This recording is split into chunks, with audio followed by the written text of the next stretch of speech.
Está no ar Papas do Concílio, uma série sobre o Concílio Vaticano II a partir de João 23 e Paulo VI.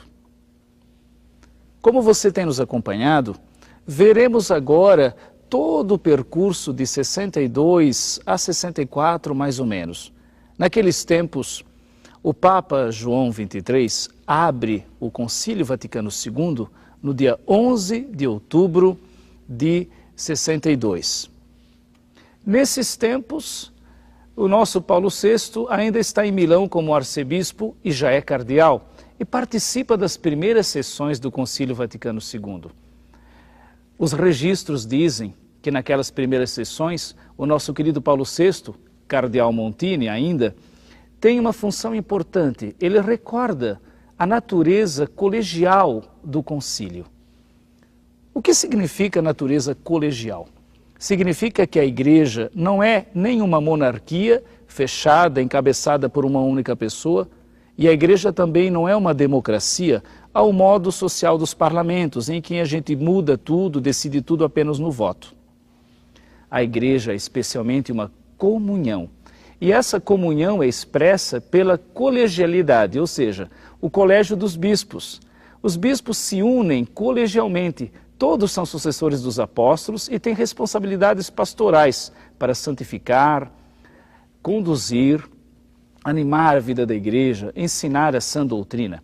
É muito bonito ver Paulo VI, ainda cardeal, expressando que para o concílio dar certo é necessário se exercer verdadeira colegialidade, uma união de afeto e de responsabilidade entre os bispos que estavam lá naquela grande assembleia do concílio.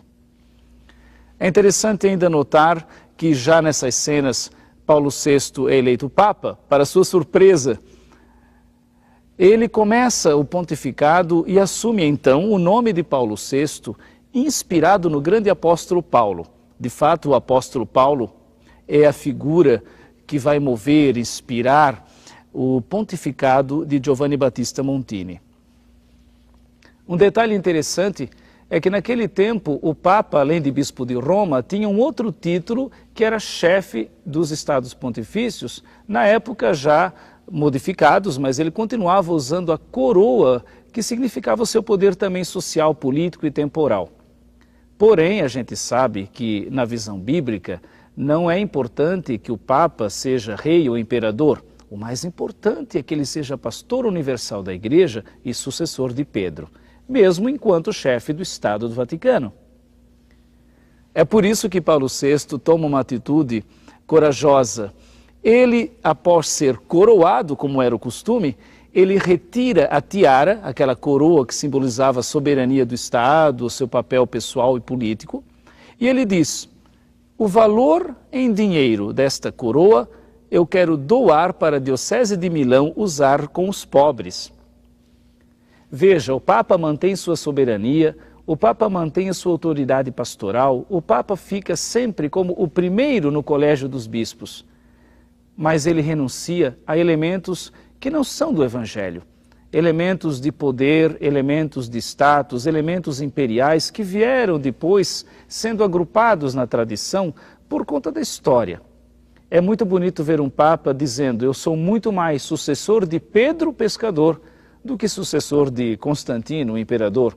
Deixa a coroa, mas assume ainda com mais liberdade e autonomia a sua missão pastoral. Atitudes corajosas. Confira e continue conosco nesta grande aventura da vida de Paulo VI.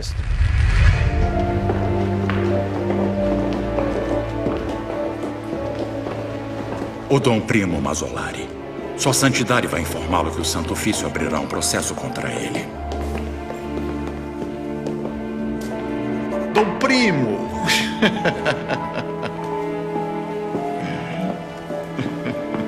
Santidade. Não, levante.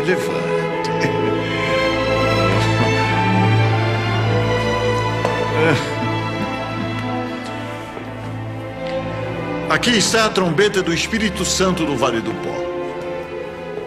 E gostaria de informá-lo do meu projeto de um novo concílio ecumênico. Um concílio, Santidade? Exato.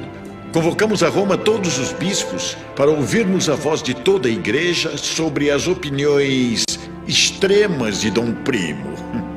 Sim, mas não acha que pode ser imprudente abrir um concílio agora, com tantos problemas que temos? Mas por termos tantos problemas, é preciso fazer um concílio. Mas mostrar ao mundo centenas de bispos discutindo esses assuntos não fará bem à igreja. Parecerá fraca e dividida.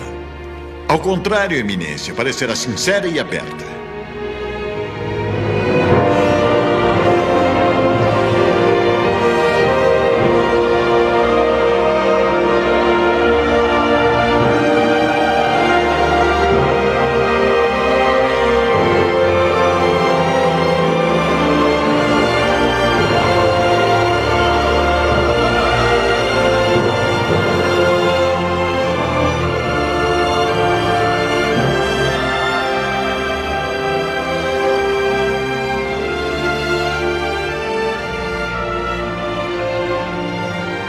Veneráveis padres, para ajudar as escolhas dos membros dos comitês, vocês terão uma lista de bispos que executaram o trabalho preparatório. Certo. Eles nos farão escolher quem eles querem. Eles já se decidiram. Com licença, Excelência, com licença. Talvez fosse bem oportuno que deixassem darmos nossa opinião. Muito bem, muito bem. Não precisamos dos seus conselhos, Cardeal Tisserand. Nós queremos ter finalmente a chance de falar. Não estamos aqui para aprovar decisões que já foram tomadas. Viemos todos para nos encontrarmos, falarmos e tomarmos as decisões, mas todos juntos. Esta lista pré-determinada não respeita o status da colegialidade. A eleição está anulada. Parabéns, isso mesmo. Muito bem, parabéns. Isso mesmo. Aprovado. Excelência, Excelência, a proposta do Cardeal Soanes não pode ser realizada. Não é oportuno perder tempo. Excelência, por favor, por favor. Excelência, com licença. Eu proponho uma mediação. Que a lista possa ser distribuída, mas nos concedam ao menos 3 dias de tempo para conhecermos uns aos outros antes de começarmos os trabalhos. Parabéns. Muito bem, parabéns, apoiado. Muito bem. Se acolhe a proposta do Cardeal Montini. O encontro está encerrado. Eminência. Muito prazer. Sou Karol Wojtyla, bispo auxiliar em Cracóvia, na Polônia. Ah, Polônia. Eu me lembro quando eu era jovem. Eu passei 5 meses na sua nunciatura. Ainda se lembra de Varsóvia? Como está a situação no seu país? A repressão comunista é sempre muito dura. Por isso eu preciso pedir ao senhor um conselho. Como o senhor é mais experiente tanto no fascismo quanto no nazismo. Veja, com certeza há alguns anos eu tinha pedido para manter uma posição firme. Nenhum diálogo, nenhum compromisso. Uma oposição intransigente. Mas, com o tempo eu percebi que com esse regime a gente precisa usar a estratégia de paciência. A contraposição do silêncio. E não pode ter medo do diálogo. Nunca. Milão, 3 de junho de 1963. Já me decidi, Eminência. Não me basta ser um padre. Eu quero ser um trabalhador e viver como um trabalhador na fábrica e também em casa. Quero estar com eles. Dom Leone, o senhor tem me ensinado muito. Mas agora está errando. Nós, padres, não precisamos nos transformar em trabalhadores. Um padre mesmo não se transforma. Ele ensina os ensinamentos de Jesus. É quem entende as pessoas. Está falando isso para justificar os interesses da igreja. E no fundo o que eu quero é estender a missão de Milão à sua missão. Mas o senhor está perdendo o senso. A missão não é o objetivo aqui. Eminência, a missão... É o Papa João.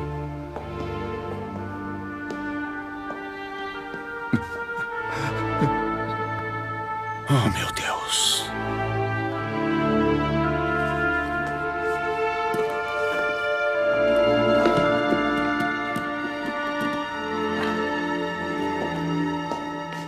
Pegou o meu passaporte? Sim.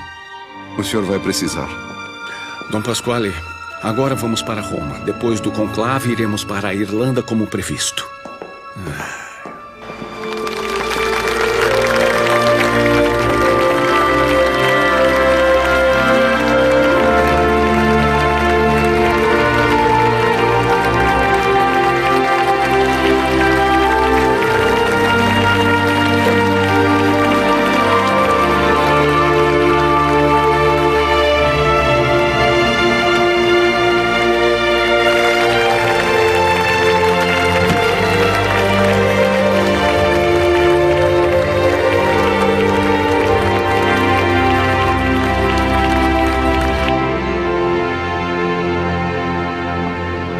Sabia que eu encontraria aqui.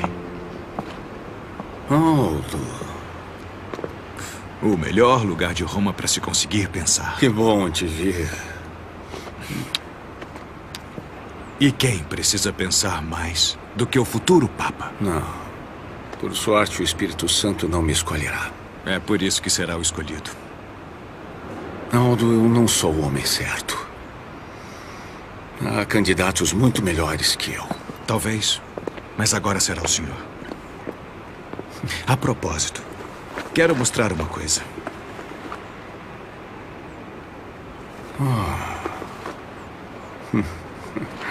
Lembra o que disse para mim? Não fique com medo. Nós não abandonaremos. Já velamos muitas vítimas pela morte de pessoas empenhadas pelo cumprimento do seu dever. Devemos todos viver ou temos do ódio que degenera as brigas ou causa atos causados pelo desespero. Eu gostaria que fosse Lercaro ou Confalonieri. Ou Montini ou Lercaro. Qual? Devemos Montini. Talvez ele seja mesmo o Papa. Sim, e o Aldo é o primeiro-ministro. Membros da Brigada Vermelha, permitam-me continuar como um intérprete de nossos cidadãos, na esperança que em seus corações... Oi, Mateu. Oi. Bom, como vai? Mateu, venha ver seu amigo padre aqui. Aquela deficiente me deu nota baixa em latim. Mas como é possível, Mateu? Outra nota baixa? Você sabe que o latim é importante, tem que conhecê-lo bem para estudar direito. Eu não quero estudar direito. Por que não? Você poderia ser magistrado. Pai, esquece. Porque sempre ele é mal-humorado. A gente nunca pode falar nada. Em vez de falar pra ele o que você pensa, tenta perguntar pra ele o que ele gostaria de fazer.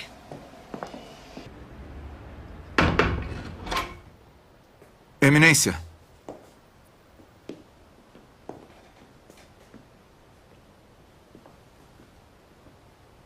Pedimos desculpa por interromper a sua reza, mas precisamos urgentemente conversar. Por favor, sentem-se. Não, obrigado. Estávamos sentados há horas. Acreditamos que sabemos qual pessoa ganhou os votos dos cardeais. Trata-se de uma pessoa especial, culta, autoritária e sensível ao valor da tradição. Sim, mas também é capaz de entender o direito da direção do mundo. Um pastor experiente em seu campo, capaz de dialogar com todos. Falamos do arcebispo de Milão. O concílio é uma grande oportunidade. Mas os problemas em questão são graves. E a tensão entre os membros do concílio é muito forte. E o senhor sabe que a menos que o concílio seja guiado por um líder mal instruído, a igreja pode estar no fim. É uma responsabilidade enorme. Há momentos quando alguém ouve Deus e prega para o homem, e outros que alguém tem que carregar a cruz e segui-lo.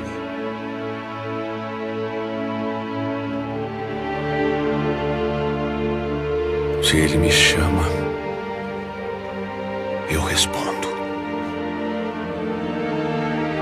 Roma, 21 de junho de 1963.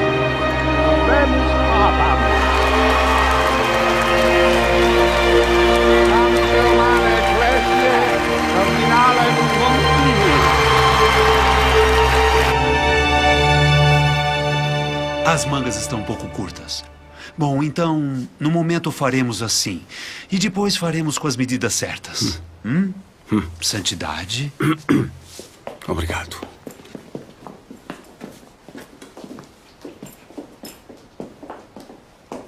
Não pretende que eu o chame de santidade, não é? Padre Júlio. Ah, eu sou o único que conhece os seus pecados. Como o senhor fez para entrar? O conclave acabou. Deus do céu.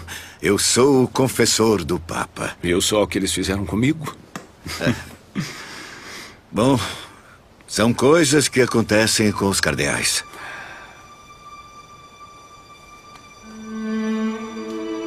Preciso muito da sua ajuda. Eu tenho um projeto. Isso não é um pecado. Talvez seja. Porque eu posso vê-lo tão claro na minha frente que eu sinto que me falta humildade. Não quero ser muito rígido com você. Os grandes pensamentos precisam ser desenvolvidos. Eu quero falar ao mundo sobre a única verdade que pode salvar.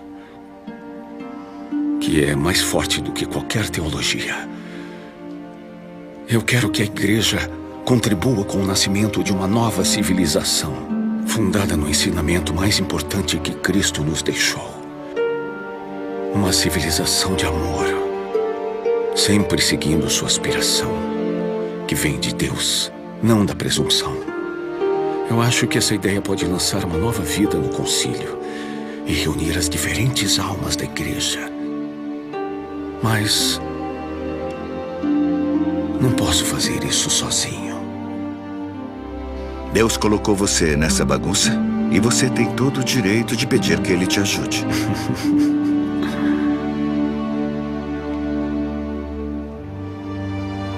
Como posso evitar que tudo isso desabe em mim? Você só precisa continuar rezando as suas missas, todos os dias. Eu te absolvo. Em nomine Patris, et Filii, et Spiritus Sancti. Amém.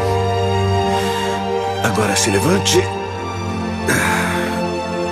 e me dê a sua bênção.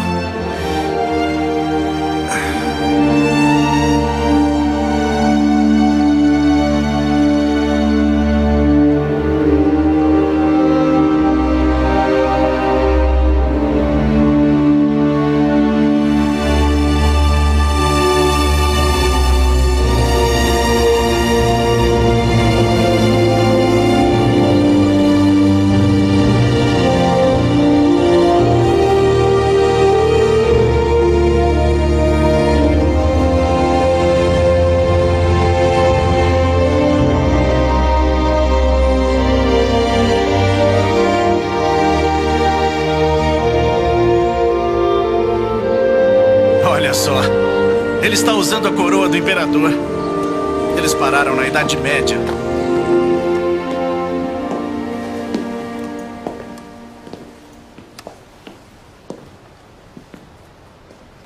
Vamos colocar em leilão. Santidade, me perdoe. Em leilão? Sim. É o modo mais honesto que conheço para aumentar seu valor e dar o lucro aos pobres. Parabéns, Santidade. É um gesto extraordinário, uma grande mensagem para o mundo. Eu também o admiro, Santidade, sinceramente. Mas permita-me sugerir uma alternativa. Doe a quantia equivalente à tiara papal, mas não a renuncie. É um símbolo da tradição. Mas como arcebispo de Milão, não posso deixar de seguir as tradições de Santo Ambrósio e São Lourenço. Os pobres são os verdadeiros tesouros da igreja. O que é nosso pertence a eles também. A tiara papal representa o poder dado a Pedro pelo próprio Cristo. Colocá-la em leilão iria escandalizar os simples. Não, ao contrário. Me pergunto, o que o mundo viu hoje? Um homem em seu palanquim romano, ser abanado como um faraó. E guardas nobres, militares. E segundo vocês, excelentíssimos cardeais, é uma simples ostentação da glória neste templo, a igreja. Verdadeira ou tirada do Evangelho de Cristo? Renunciar à tiara, santidade, é uma mensagem importante que o mundo entenderá. Mas não estou renunciando à tiara, nem o que ela representa. Eu só vou, portanto, doá-la aos menos afortunados, como é justo que seja, pois eu faria isso mesmo que o mundo não entendesse. Você se ocupa disso.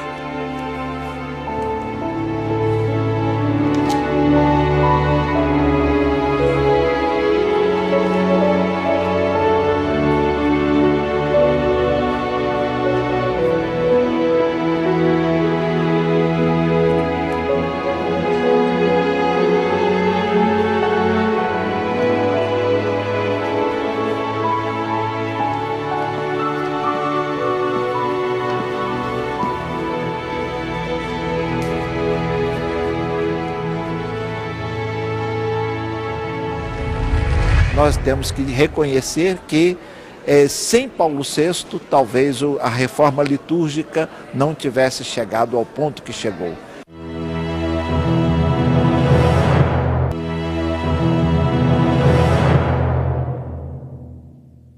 Estamos de volta com Papas do Concílio, uma série sobre o Concílio Vaticano II, a partir de João 23 e Paulo VI.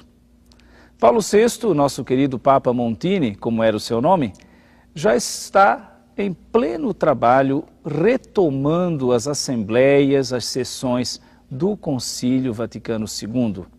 Esse período, sobretudo, mais intenso é de 64 a 65, com os grandes debates, os primeiros documentos e decisões importantes para a vida da Igreja, decisões que nos alcançam ainda hoje, em processos abertos e em andamento 50 anos depois daquele tempo. Eu chamo a atenção para algumas coisas interessantes. Paulo VI, ele retoma o conceito bíblico de tradição da Igreja. Ou seja, tradição, do latim tradere, transmitir, significa que a Igreja está neste mundo a serviço do Evangelho. O Evangelho é algo tão novo, tão bonito, tão abrangente, tão fundamental para a salvação, que os tempos passam e a palavra de Jesus fica. A linguagem, as ênfases, as culturas se modificam, o Evangelho fica.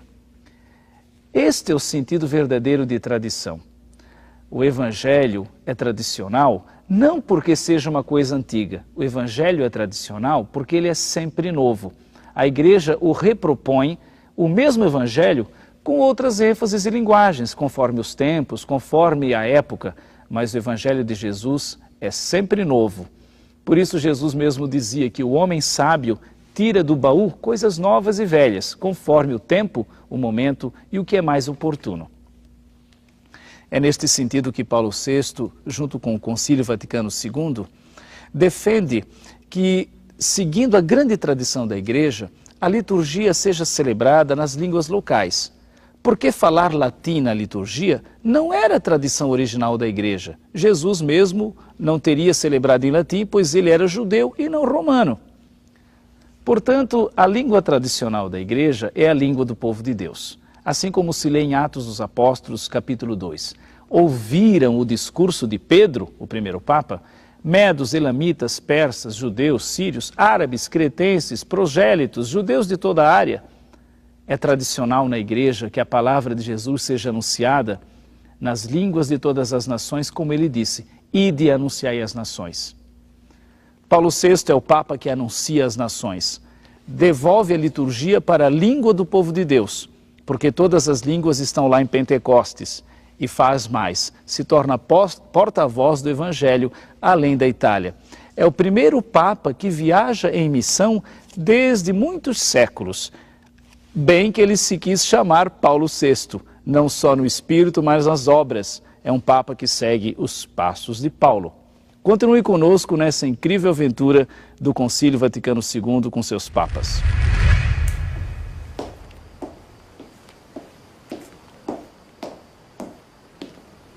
Santidade. Entre, Dom Pasquale, entre.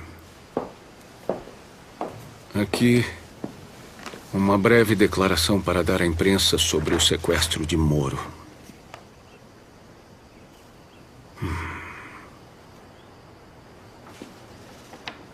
O senhor também acha que deveria evitar de me envolver? Não. Com Moro aprendi muitas coisas. Muita esperança. E é um momento de necessidade dele. Ele deve saber que o seu amigo, o Papa, está com ele. Conhecendo o senhor, eu deveria saber.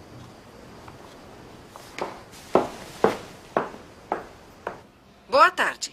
Em um comunicado da Santa Sé, o Papa declarou que está pronto para se interpor a encontrar uma solução para o doloroso caso de Moro.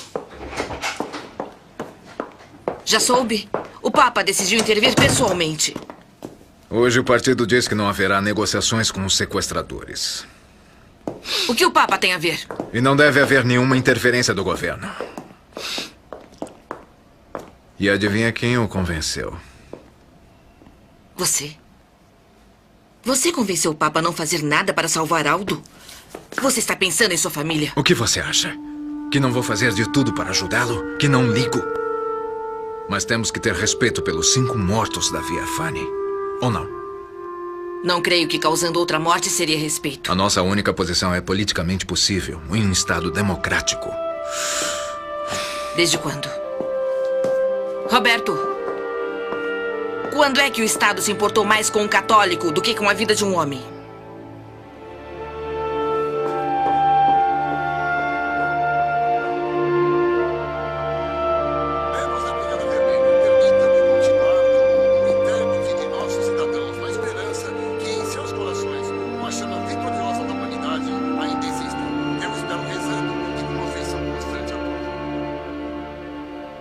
Estou aqui por Aldo, Santidade. Sei que não posso dizer ao Papa o que ele deve fazer. Mas o governo e os democratas cristãos criarão dificuldades se a Santa Sé entrar em iniciativa oficial com a linha de negociação com os terroristas. Está se referindo à minha declaração? Sim. Isso causou controvérsia no mundo político.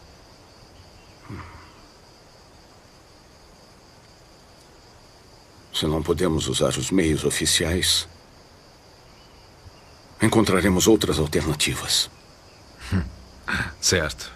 Ninguém pode impedir o Papa de ser o Papa. Usaremos todos os canais possíveis. Vamos envolver todas as organizações que gravitam em torno da igreja.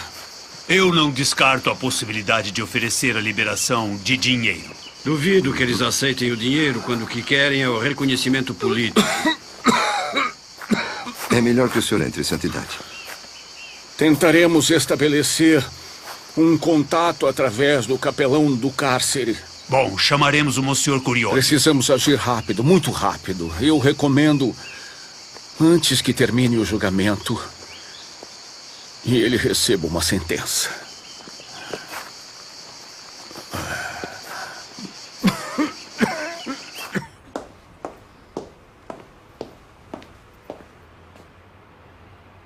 Santidade. O julgamento do Sr. Moro terminou. Foi sentenciado à morte. Isso não é possível. Mas nem tudo está perdido, Santidade. Os sequestradores dessa vez propuseram uma troca. A vida de Moro em troca de liberação de 13 presos políticos. Temos 48 horas. Talvez isso mude a situação. O governo não aceitará nada disso. O Estado nunca irá libertar os membros da Brigada Vermelha.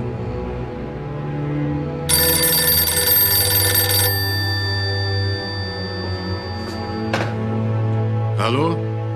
Sim, bom dia. Pode falar, sou Villot.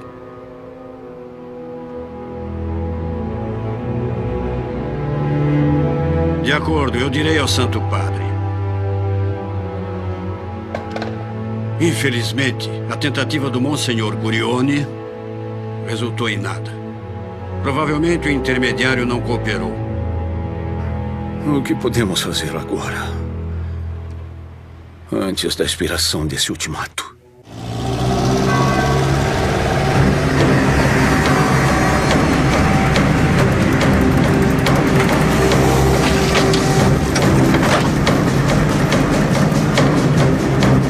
Você é Dom Penini? Sou sim, por quê? Eu tenho uma carta para a senhora Moro.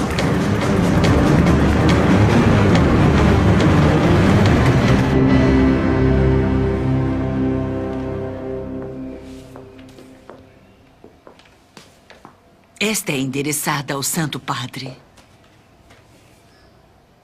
Bom dia, senhora.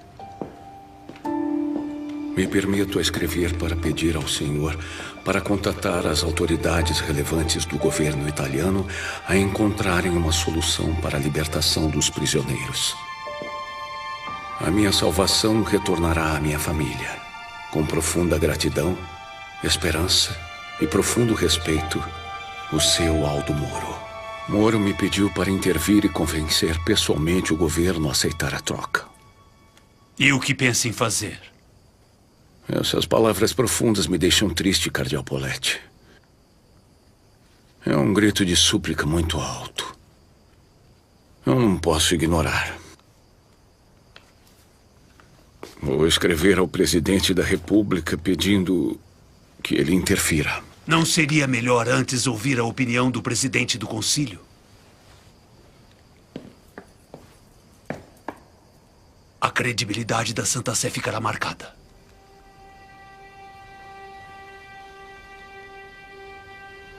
Tudo bem.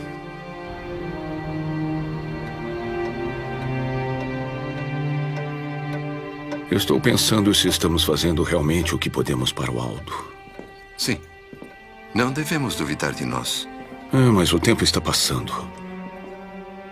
Não há alternativa. Os partidos e o governo não vão mudar de posição. Então, o que devemos fazer? O que Deus quer de mim? Está todo mundo dizendo para ser prudente e não pôr em perigo a credibilidade da Santa Sé. Como quando eu decidi manter o concílio aberto. Santidade, Sua Excelência o Cardeal Tisserand. Bom dia, Cardeal. Pode entrar. O senhor queria falar comigo? Sim. Eu quero discutir o assunto espinhoso do concílio, Santidade. Por que acha espinhoso? Bem, eu não falo do concílio, mas o endereço, onde será? O que o senhor me aconselharia? Eu faria o fechamento. Bem, Eminência, eu passei tantos anos nessas salas, falando aos papas, falando o que faria no lugar deles, e eles sempre me falaram que é mais fácil dar conselho ao papa do que ser o papa. Sabe de uma coisa? Eles tinham razão. Não, eu entendo perfeitamente a sua preocupação. Ter o acordo de milhares de bispos é um risco, não é? Seria mais fácil se pudéssemos decidir tudo nós mesmos. Eu creio que seja uma decisão mútua, é melhor em longo prazo e terá muito mais frutos. Rezemos para que esses frutos não caiam por causa do frio repentino do outono. Coragem, Eminência, olhe para fora. É primavera.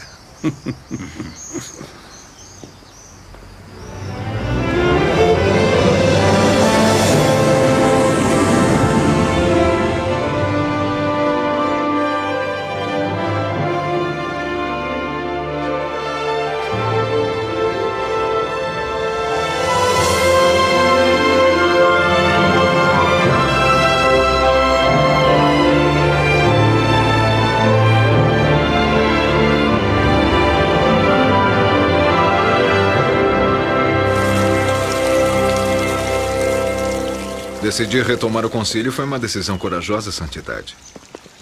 Uma decisão à la Dom Batista. Como eu sempre digo, não temos que ter medo da liberdade. Eu poderia desapontar vocês silenciando os bispos. Tio, onde eu estou? Oh, mas quem é? Escuto uma voz, mas não consigo ver ninguém. Quem é? Quem é? É um espertinho, não é? Mateu, vem aqui. Santidade se lembra desse rapazinho? Rapazinho? Mas ele é um homem, Mateu. Bem, um homem ainda não. Mas ele vai se tornar um ótimo magistrado. Santidade, eu ia fazer filosofia, não direito. Agora está na moda de ir em contra aos desejos dos pais. Ele não ouve o que eu falo. Não, talvez ele só precise encontrar o caminho.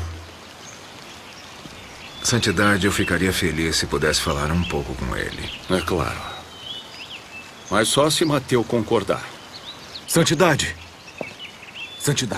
posso lhe falar um momento? É um assunto importante. Tudo bem, Aldo. Venha.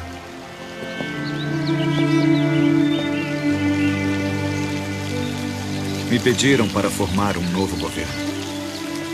Eu sei. Você está esperando por esse momento a vida toda. Você fará muito bem para este país. Sim, mas isso envolve decisões corajosas. E quais? Será um governo socialista. Com apoio externo? Não, direto. Eles serão membros do governo. Venha, vou te mostrar uma coisa.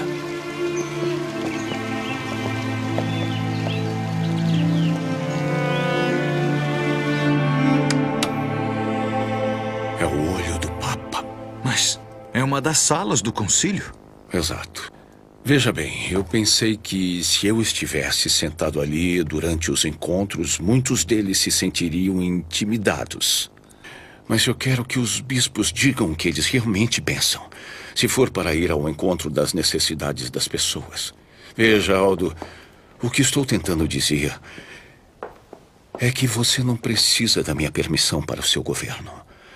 Você e seus colegas têm que correr o risco de perder a liberdade. Como eu estava correndo o risco de ouvir as opiniões do membro do conselho.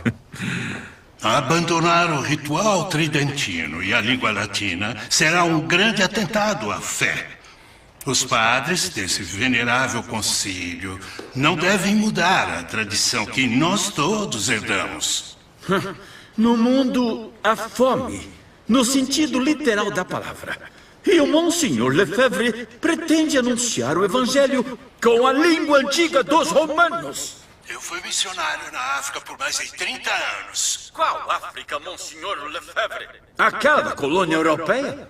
Passe 30 dias na América Latina e verá com os seus próprios olhos. Monsenhor Corral, eu não permito. Meu senhor.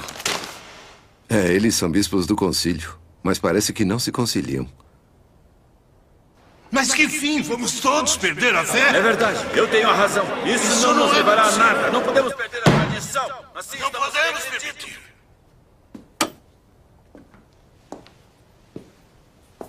O que ele disse?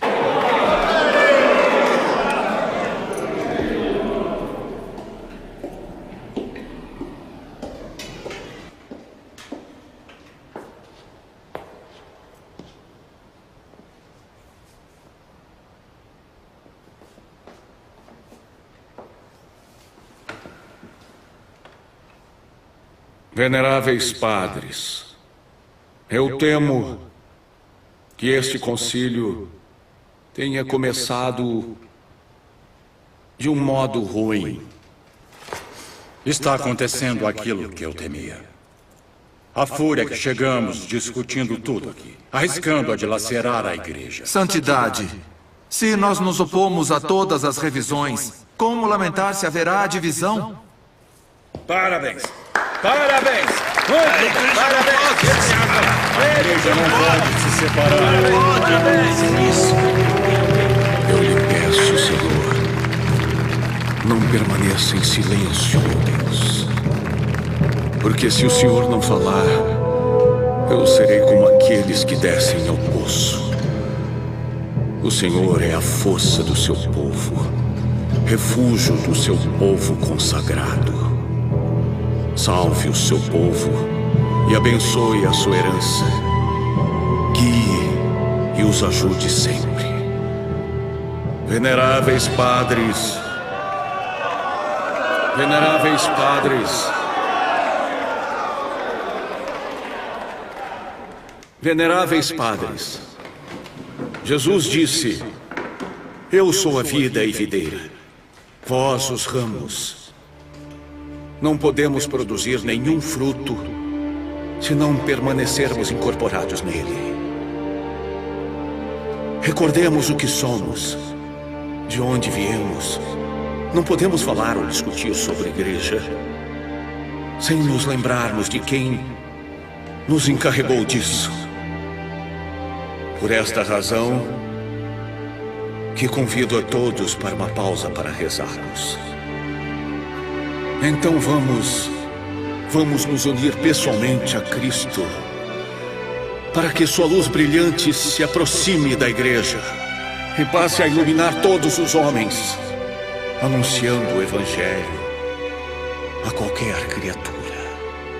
E assim, nos unindo a Ele, encontraremos a força que será a união entre nós. Só assim.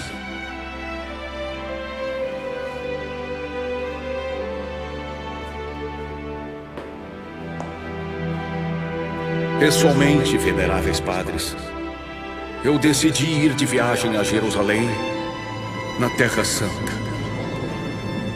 onde nasceu Cristo, onde nasceu a Igreja.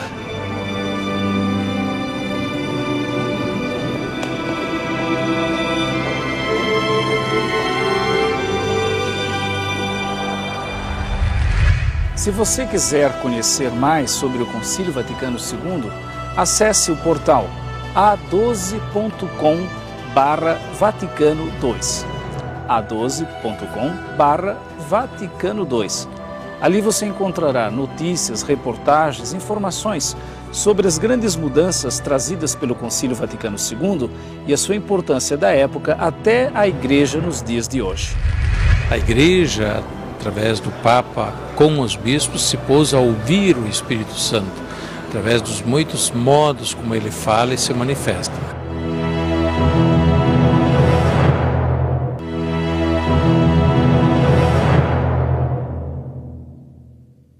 Estamos de volta com Papas do Concílio, esta série que aborda o Concílio Vaticano II a partir de João 23 e Paulo VI. Nesses dias acompanhamos a aventura espiritual, humana e pastoral de Papa Montini, o nosso querido Paulo VI, que em 63 a 64 inicia seu pontificado e reassume os grandes trabalhos de continuar e concluir o Concílio Vaticano II. Em janeiro de 1964, já passada a Segunda Guerra Mundial, passadas algumas turbulências, Paulo VI toma uma decisão interessante. Enquanto as comissões do Concílio Vaticano II preparam novas sessões, novos documentos e trabalhos, ele decide fazer uma coisa inédita: ir à Terra Santa na qualidade de sucessor de Pedro. É bom observar que a viagem de Paulo VI à Terra Santa, sobretudo em Jerusalém, não é a viagem de um chefe de Estado na qualidade de governante do Vaticano, mas é, sobretudo, a viagem de um peregrino. A atitude de Paulo VI naquele tempo é muito bonita. Ele vai a Jerusalém como sucessor de Pedro, lá onde Pedro tinha iniciado a igreja com os apóstolos, sendo discípulo de Jesus. É interessante ainda observar que o último Papa, digamos assim, que visitou Jerusalém em vida foi o próprio Pedro. Sim, Paulo VI é o primeiro sucessor de Pedro que, desde os tempos apostólicos, volta a Jerusalém. É um fato inédito que causa comoção em todo o mundo, não só na Itália, mas em todos os que acompanharam aquele momento. Nesse sentido, Paulo VI faz o primeiro passo, além da Itália, num conjunto de viagens. Ele é o Papa que assume os passos do apóstolo Paulo mesmo. Eu vou aqui citar da sua biografia os países que ele visitou ao longo do seu pontificado. É claro, o Estado de Israel com a Terra Santa, depois também Fátima, em Portugal, Istambul e Éfeso, Bogotá, aqui na América Latina, e Medellín, Genebra, na sede que depois se tornou da União Europeia, Kampala, Uganda, na África, e visitou o Extremo Oriente e também o Oriente Médio, passou pelo Irã, Paquistão, Filipinas, Samoa, Austrália, Indonésia, Hong Kong, Sri Lanka e ainda percorreu o próprio território italiano diversas vezes. Bem que ele escolheu o nome de Paulo. Assim como o apóstolo, Paulo VI tentou viver a missão além fronteiras, para fazer de todos discípulos. Continue conosco nesta série, acompanhando passo a passo a vida de Paulo VI. Santidade, é a primeira vez que um Papa toma um avião, que organiza uma coletiva de imprensa e visita a Terra Santa desde os dias de Pedro. O que mais devemos esperar? Veja, em nossos corações temos a convicção de que é tempo para muitas aventuras. Obrigado. Então o senhor está afirmando que será um Papa viajante? Não. Os senhores verão quantas viagens fará meu sucessor. Santidade, me perdoe, mas não acha que o dinheiro destinado a essa viagem poderia ser usado melhor, por exemplo, para os pobres?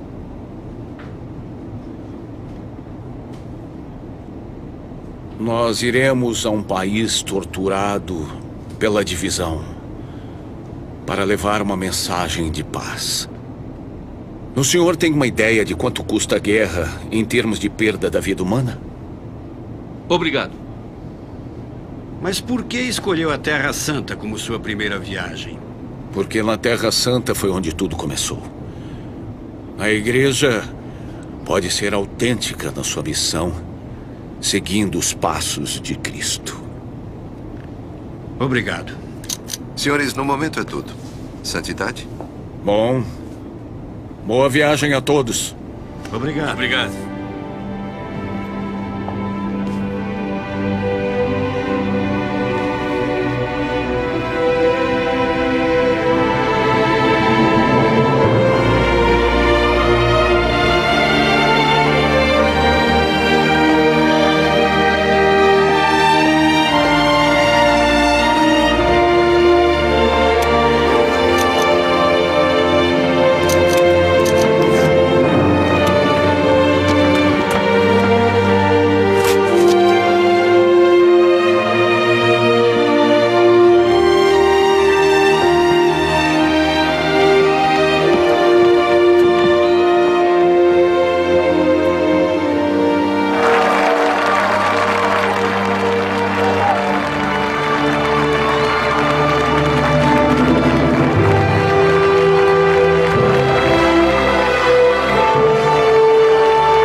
Deus ressuscitado. Não estás aqui. Estás ressuscitado. A editora Santuário tem uma novidade imperdível para você. A obra As Janelas do Vaticano II.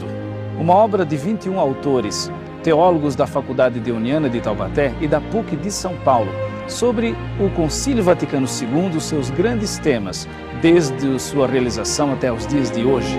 As Janelas do Vaticano II. Adquira já pelo site editorasantuario.com.br ou pelo telefone 0800 16 0004. É a Editora Santuário presente no seu dia a dia.